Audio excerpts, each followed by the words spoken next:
So Nathan Rimmer said, thank you guys so much for the amazing video. Also something to note and discuss with Gramps is how Casca and Guts see themselves in comparison to Griffith, and who and what Griffith sees himself in comparison to Casca and Guts. For Guts, he's willing to risk his life, but for Casca, he's not. Why is that? It is a really interesting question. These three are just so important to the whole plot, and their relationship to one another, hugely important. I guess you could argue that Griffith, because he's the man with the goal, he would consider the relationships key to his achieving the goals he set out for himself. Whereas Casca, her goal, we've already established, is a lower ranking goal, important to her, but compared to Griffith's goal, it's underneath that goal. And if something happened to Griffith, what would she do? Now, Guts is different. You can argue that he doesn't have a goal. At the same time, you could say his goal is just to win battles single-handedly with his giant sword to help Griffith achieve what his goal is. And he knows now, of course, what Griffith's goal is. So does Casca. With regards to Casca and Guts, well, I think to Guts, she sees herself as a fellow warrior. Not equal to him, because she knows she couldn't beat him in a sword fight. She knows she can't take on 100 men herself. Yeah. But she knows she is an excellent swordswoman. She knows it. The fact that Griffith put her in charge of so many men is a testament to how much faith he has in her. Now, what does Griffith think about her as compared to Guts? Griffith knows without Guts, it'll be next to impossible for him to achieve his goals. A guy like Guts comes along once in a generation. Losing Guts is like losing 100 men. No, it's like losing 1,000 men. Okay, fair. You lose your ability to lead men when they're tired and beaten. Yeah. When you see one guy charge 100, that's a tremendous motivating factor on a battlefield. I've got to know, never been to battle, but read about it. Yeah. Sorry for all you veterans out there. That's a pathetic excuse. But when you have some guy, a Sergeant York type, who gets up and charges the enemy alone, it's like, we better get out there and help him. I have to think of Edwin from Attack on Titan. Mm-hmm. He delivered that insane speech and was like, we ride to our death with all these rookies. Yeah. And his speech was great enough, and he charged in with enough, vigor to incite that many men to do a suicide mission. There's a famous speech in Shakespeare, the Battle of Crispin, I think it's called, pretty sure. It is a king about to lead his men into battle, an epic battle. It's in Henry V. All of you should read it. It's a speech the king makes. And one of the things that stands out to me is where he says that there'll come a time when you men are in a pub somewhere. It'll be known that you were there at the Battle of Crispin. I sure hope I get the name right. And other men will feel lesser that they weren't there with you. And so Guts has that ability. Men will say in a pub one day, yeah, I was with Guts in that epic battle. Yeah, we saw him charge 100 men by himself. He has all the makings of a good leader. He does. But he just doesn't want to lead. He doesn't want it. He doesn't want it. I think Griffith appreciates that too, because it's hard. It's a 1 in a million chance that you're going to get a guy as strong, powerful, and fearless. Absolutely fearless. And have him be like, I don't really want power. Yeah. Griffith can lose Casca. Yeah. He doesn't want to. Why would he want to lose such a great leader of men in that woman?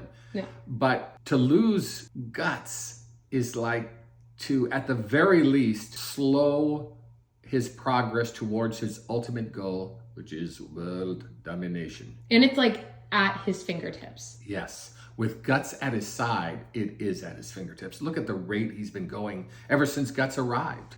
It's phenomenal. And I'm not detracting anything from Griffith at this point.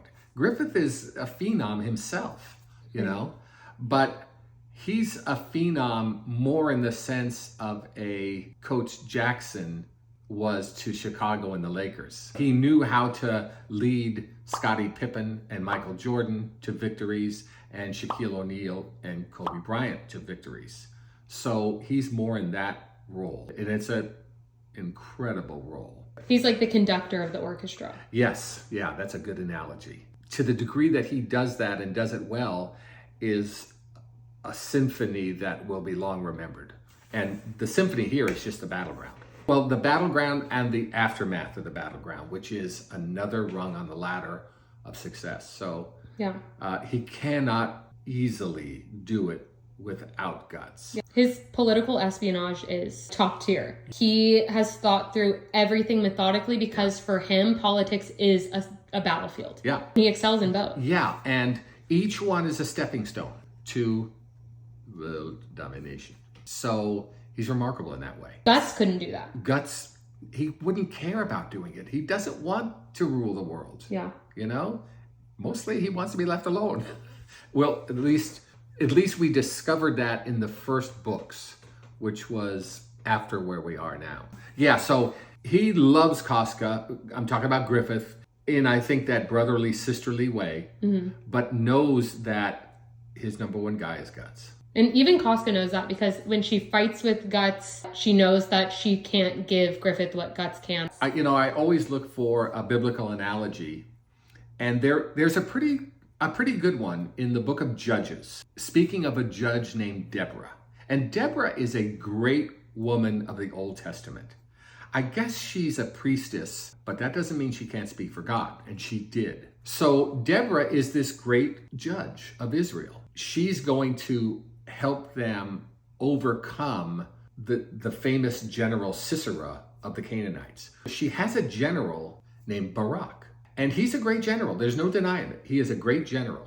But she says to him, I want you to lead this army and defeat the Canaanites. She's saying to him, take over the leadership role. I don't want it.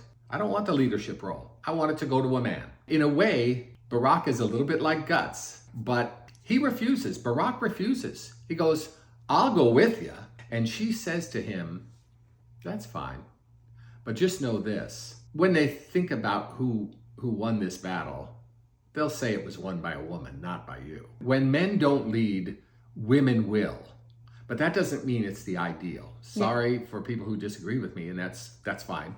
Love to hear it from you. But, Casca doesn't want to lead in a battle, and Deborah didn't want to take up a sword and lead in the battle. She wanted a man, a general, a great general to do it, and he refused. Yeah. Now, do you think that if it came down to Guts and Casca having to lead, do you think that Casca would want Guts to take on the role? And do you think he would? Or do you think that Casca would want to take on the role? Well, this might surprise you, my answer. The whole thing would fall apart. Really? Yeah. Without Griffith, it would fall apart. You know who would want to take over? Corcus. Corcus would want to take over.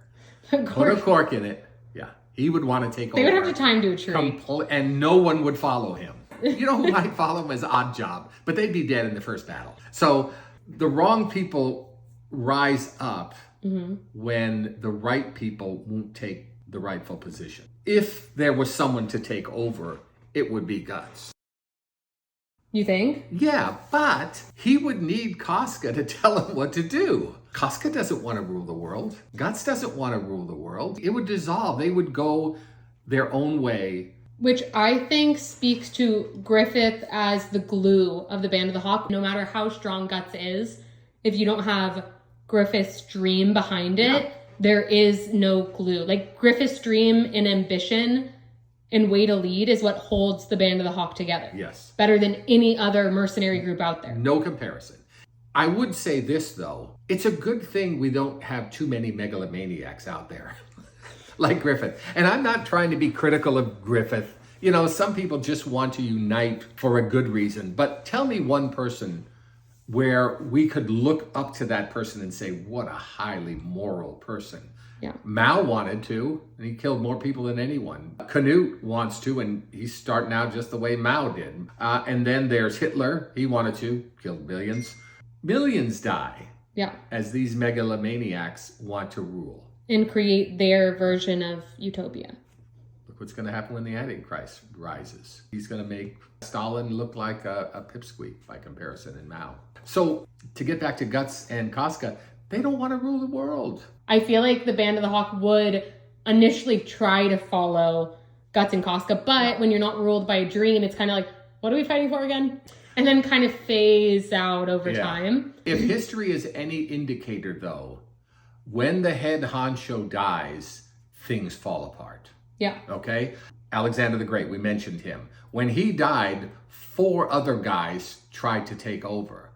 And it didn't work. It did not work. Something interesting to note, in a TikTok video of ours, I think yesterday we filmed it or we posted it or something, you had said that because Guts is leaving, it's like breaking up of the Band of the Hawk. It's the breaking up of the band, because there's one guy outside of Griffith that is the band, and that's Guts. So Guts is clearly a certain, if he's not the glue, he's the structure. Yeah. If Griffith is smart after Guts leaves, he will look for a replacement, or he will take his sweet time with his next battle. If he rushes into a battle without Guts, It's not looking good. it's not going to look good. No. He needed Guts more than Guts needed him. Because we've said it all along, the dream of Guts, if it's even formulated in his head, isn't big enough. But it's fine for him. There's nothing wrong with it. Not everybody wants to rule the world, thank God. Dream big. Everyone should dream big, shoot for the stars. You'll probably hit the moon. Great accomplishment. But perhaps not world domination. But yeah, not world domination. We don't want that. Any other questions? The atomic salad. What a great name. Isn't it so Atomic good? salad. I don't think I'd want to eat that. Maybe. It says, on the topic of the weapon, what does your dad think about the idea of Guts' sword being a direct extension of him? Guts doesn't take very good care of himself, so it shows in his weapon. I don't think Guts has high self-esteem. And he's his number one saboteur, as we've said. Yes. And in fact, every time he charges into 100 men, we've discussed it, it's kind of like his death wish. It seems, suicide by sword. By sword. As far as his sword being his alter ego, I guess you could say that. Think about when he goes into battle and he comes out and he's all scratched up and the doctor's like, let me take care of you. He's like, I'm fine. He does the same thing with his weapon. Yeah. And that's kind of how he treats himself. Which lends to the question, would he be better if he took care of the sword? There's a great analogy, a couple of lumberjacks, one as a mentor and one as a newcomer, a mentee. And so they take off to go cut down trees. And the young buck is just going at it, swinging that axe like a crazy man and felling tree after tree. And the old mentor lumberjack is just steadily cutting them down. But at the end of the day, the mentor always had a few more trees that he cut down. And finally, exhausted, the mentee, the young buck, says, I know I swing an axe faster than you. I know my trees seem to fall faster than you, but at the end of the day, you've always cut down more trees than me. How? The old guy just said to him, well, do you ever stop to take time to sharpen your axe? And he didn't. It makes all the difference. So getting back to Guts and not sharpening his axe, how much more effective would he be if he took care of himself a little? Which maybe that's why he couldn't defeat Zod. Same thing, actually, to veer off a little bit. Same thing when he fought Griffith. He was like, I'm going to fight you even though I'm literally half dead. Yeah. People have been shooting at me. Koska already took me on. Korkus and his fellows already took me on. And he's like, yeah, I'll fight you, as if he's in his prime condition. He always operates like he's in his prime condition. Yeah. And so it's like, oh, I couldn't beat Griffith. He must be better than me. And it's like, well, no, Guts, you're operating at 2%. And Griffith told him so. Yeah. And again, when you think about Guts, when he went after, or he didn't know who it was when we see Nosferatu's Zod, he just knew that his men were falling. And he was concerned. Mm-hmm. Now, Griffith was concerned and went in too, but he was concerned about losing Guts. So interesting. Yeah. Why is he willing to risk his life for Guts? Because he can't do it without him. You could say this about Griffith. He's willing to die in the pursuit of his dream. Mm-hmm. There's, like you said, a good general stays back and doesn't charge in head first, right? Right. But then you have someone like Edwin. And the reason that Edwin was a really good general was because he incited his people. He charged in first and he was like, if I'm going to walk the walk, I'm going to talk the talk, I'm going to do it all. Yeah. So I feel like Griffith does have that, the kind of resolve that It's either I do this and I go all in, or I die trying. Yeah. That's part of the reason that he's able to hold the Band of the Hawk together so well, because of the amount of resolve he has, where it's like, I'm willing to risk my life for this dream alongside the other people that are willing to risk their life for my dream. And I don't know what's going to happen, to tell you the truth. He's going to lose guts, right? He's going to lose guts.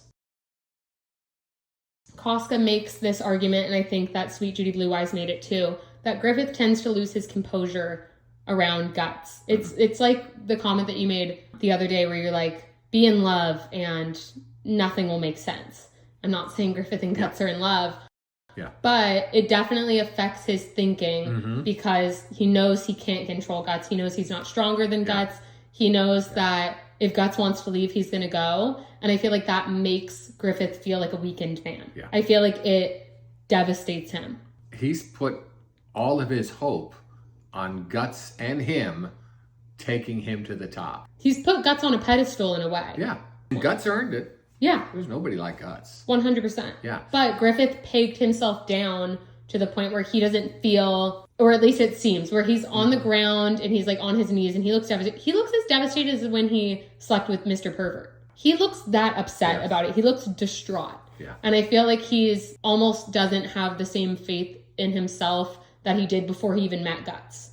Where he's kind of like losing it a little. Yeah. He's like, what am I going to do? And I've never seen Griffith that worried. Yes, where like even he doesn't have the next move. He should be worried. Yeah. In fact, with Lincoln as the leader of the army, the closest the Union Army got to a Patton was General Grant. Lincoln was desperate for a general who would fight. Fight or die. Fight or die. And I feel like that's how Griffith goes into battle. Fight and win or die trying. And Griffith has the ability to incite morale, and so does Guts. Yeah. And Guts incites it in a way that almost makes sure that you win. There's a line from C.S. Lewis, because he was in World War I and saw the death and destruction. There was an expression used at times, I hope I'm getting this right, but the romance of war. And he hated that expression. C.S. Lewis hated that expression. It was like, it's not a romance. It's blood and guts. Yeah. Griffith treats it as a romance. He's courting himself in a way. Yeah. Yeah. If you asked Griffith who's the most important person in the world, he would say, I am, because I'm going to rule the world. If you asked him who's the second most, he'd say Guts for sure. Yeah, agreed. Yeah. Interesting. Yeah, very interesting. I kind of love that we went off on like a full tangent. I know. I think we'll sign off there. We love the comments. We love the comments. We love the comments. If we've earned your subscription by this point, then we would really appreciate it.